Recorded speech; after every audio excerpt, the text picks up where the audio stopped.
سره به یو دا د مونږه ډېر خلک په شک کې دي الیکشن به وشي که وبه نه شي کېږي به که نه به کېږي څه به کېږي. نو د دې وجې نه الیکشن چې کوم انتخابي سرګرمیانې دي هغه پوره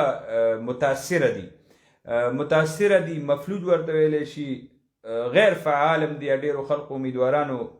هغه په دې تاریخ په انتظار دی چې تاریخ له به څه کېږي. دې باندې به مونږ ووایو چې دا تاریخ بنیادي طور باندې کامران د قانون دپاره قانون جوړی یو لار جوړی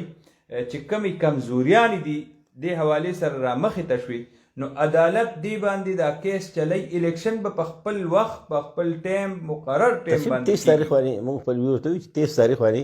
چې کم دی نو فیصله نه ده فیصله محفوظ نه دی خو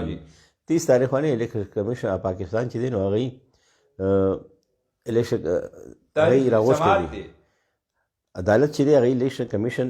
کم حکام دی هغه راوستي هغه نه کمیټ طلب کړی دي نو به راځي ای خپل موقف بیانوي. بالکل د دې فیصله په دې روز نه ده. د دې خبرې مقصد دا دی چې دا یو قانوني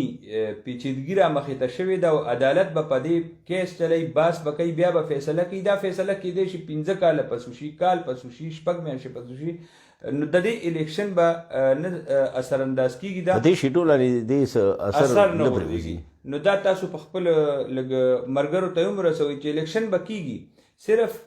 یو ریکارډ باندې فیصله راوستو دپاره دا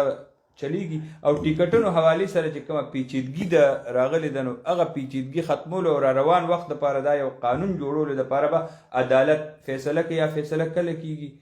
هغه به د عدالتي سیستم او دا چې کوم تاریخونه کیږي بیا به فیصله کیږي نو دې کې به ډېر وخت لګي. ظاهره خبره ده. ګرانو کتونکو واپس راځو د خبرونو په بو کې د چې کوم مین مشاورتي اجلاس شو نو مونږ وکتل هلته کې ډېرې زیاتې کولو خبرې مو شوې. د تنظیم د مسلم لیگ نون چې کوم کارکنو هغه ډېرې کولو خبرې وکړې قیادت ته هم خبرې ورسولې او لا یو مونږ چلولي هغې کې دا را روان وخت کې د سیاسي نقشې بدلېدو دې کې څه امکان شته؟ تفهم دا چې کوم نن کوم خبرې وشوې خپل مشاورت عمل شو پاکستان مسلم لیگ نور ضلعي تنظیم خپل یو کارکوان موږ یو پهله خو موږ یو دا عمل ډېر ښه دی چې